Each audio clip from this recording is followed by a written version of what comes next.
Salut à tous, on se retrouve aujourd'hui pour parler du Paris Saint-Germain ce vendredi 15 décembre et on commence tout d'abord avec la Ligue des Champions féminine parce que hier les Parisiennes jouaient à domicile, c'était au Parc des Princes, c'était contre l'AS Roma et c'était victoire obligatoire. Pourquoi? Parce que le PSG avait perdu ses deux premiers matchs de Ligue des Champions, donc si ça aurait été une troisième défaite en 3 matchs, c'était quasiment élimination.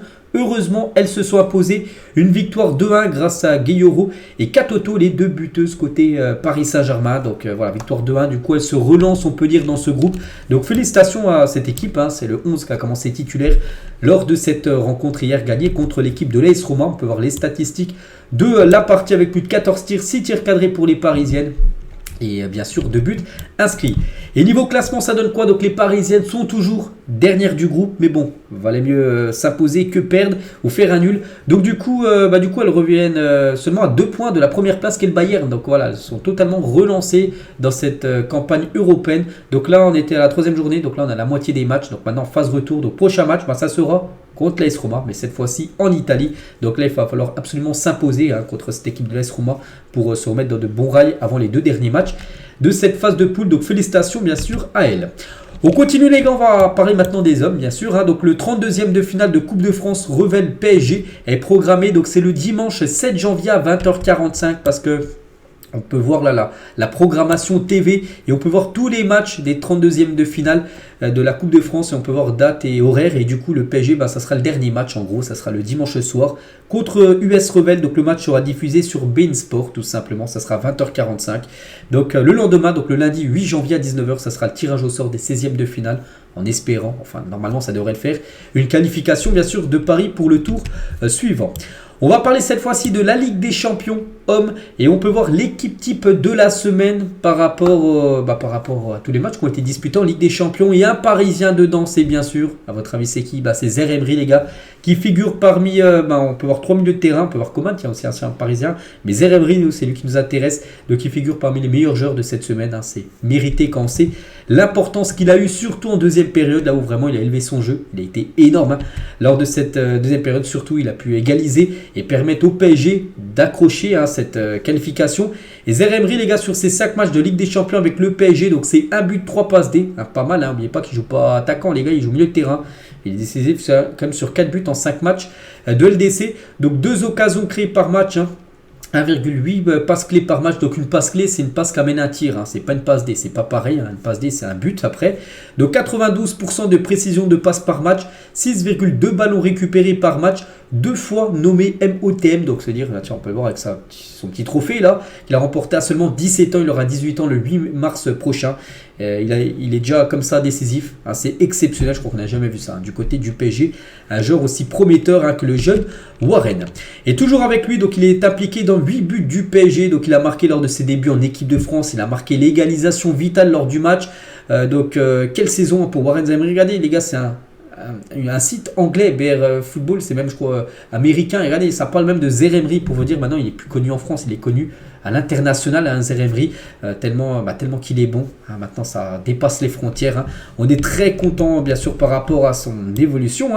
Et Donnarumma, le gardien du PSG sur Warren. Donc Warren, c'est fantastique, c'est un joueur extraordinaire. Je n'ai pas les mots pour décrire à quel point ce joueur est fantastique, c'est un joueur extraordinaire. Bref, il a la tête sur les épaules et j'espère qu'il va continuer comme ça. On espère, puis on pense qu'il gardera les têtes sur les épaules parce que tu le vois déjà dans sa façon d'être, tout ça, que c'est pas quelqu'un vraiment qui va faire des dramas, des choses bizarres, tout ça. Dans le foot, non, lui les gars, vraiment il est concentré 100% sur le foot. Il va à l'école encore, tout ça. Il est destiné à faire une très grande carrière, on l'espère pour lui bien évidemment. Et qu'il reste le plus longtemps, et pourquoi pas toute sa carrière au PSG, ce serait merveilleux. Un petit rappel les gars du tirage au sort. Donc aujourd'hui on est vendredi, le tirage au sort c'est dans 3 jours, c'est lundi. Et un petit rappel des adversaires potentiels du PSG. J'en ai parlé hier, le PSG dans la poule 2, c'est que le PSG a fini premier les gars, on a affronté une équipe là, ça aurait été mieux. Bref, voilà, ça sera une de ces équipes là. Il faut juste enlever Dortmund qui aurait été l'adversaire le mieux à prendre. Mais bon, Dortmund ne sont plus là, donc voici les adversaires et c'est surtout ça que je voulais vous montrer les gars. PSG Community, vous savez c'est un Twitter qui a les infos sur le PSG, je vous partage souvent, et ils ont mis un petit pourcentage, notre confiance en pourcentage en fonction du tirage. Donc ça c'est d'après eux en gros, c'est-à-dire si le PSG tape l'Atlético, le Barça ou la Real Sociedad, en gros il y aurait 70% de chances de se qualifier pour les quarts de finale d'après, je le répète, PSG Community. Si le PSG tape le Real ou Arsenal, en gros le PSG aurait 50% de chance, une chance sur deux en gros de se qualifier pour l'écart. Si le PSG tape le Bayern, comme ça a été le cas la saison dernière, donc là tu aurais 3 chances sur 10 de te qualifier, donc là ce serait quasiment élimination. Et si c'est City, donc là il y aurait seulement 10% de chance. Après voilà, c'est PSG Community, celui qui gère ça, qui a fait ça.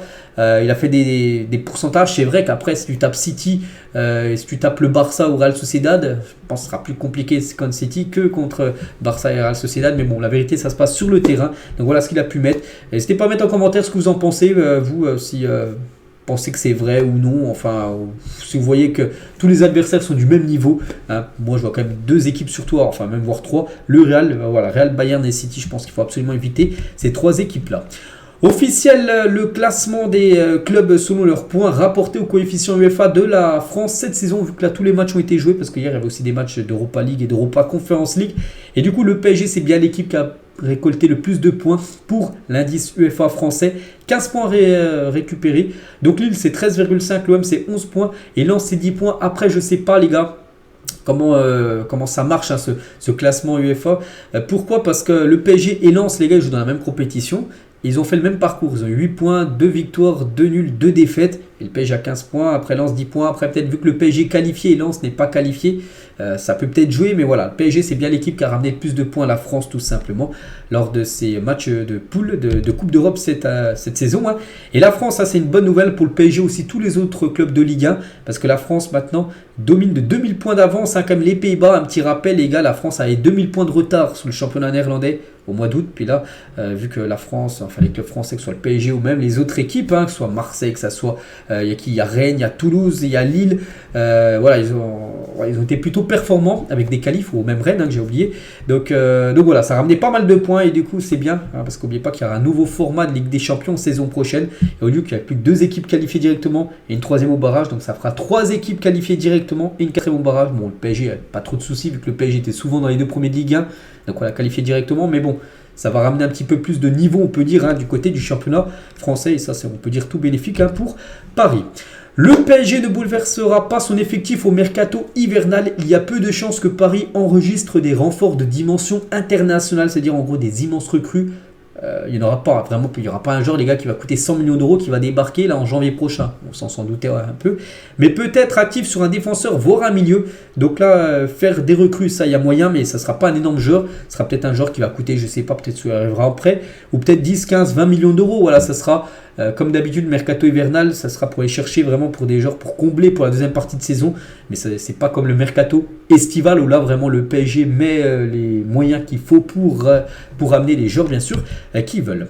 On va parler de Vitinha. C'est vrai qu'on parle beaucoup de Mbappé, on parle de Emery, tout ça, mais Vitinha, les gars, cette saison, il faut souligner, les gars, qui fait un gros début de saison, un milieu offensif, relayeur ou défensif. Hein. Vitinha est toujours performant cette saison et même son match hein, contre Dortmund, les gars, il a été très bon. Hein, Vitinha qui continue comme ça, c'est vrai qu'il marque pas mal de points là ces derniers temps.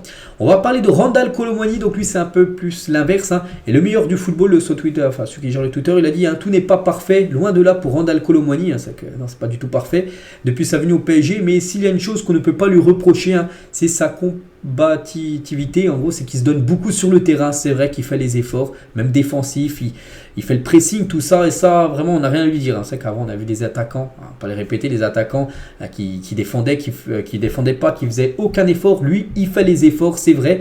Mais bon, on attend beaucoup plus quand même de Randal Kolo Muani, surtout dans son rôle. Hein. Son rôle, il a été recruté pour marquer des buts, et pour l'instant, j'ai pas les stats, je sais pas, il a dû marquer 3 ou 4 buts depuis le début de saison. C'est bien inférieur hein, que ce que voulait l'équipe parisienne. Et toujours avec lui, une petite info, tiens, avant le match hein, contre l'équipe de Dortmund, donc c'était à l'échauffement, Randal Kolo Muani était le seul Parisien à ne pas avoir marqué face à Alexandre Letellier hier, parce que il y avait les gardiens, donc il y avait Donnarumma qui s'échauffait, Notenas, tout ça.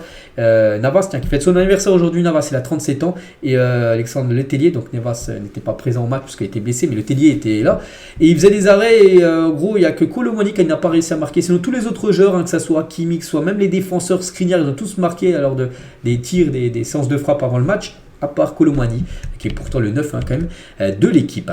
Et on finit les gars cet épisode aujourd'hui avec ce joueur aussi qui était un petit peu sur la sellette par rapport à ses dernières performances, c'est Donnarumma.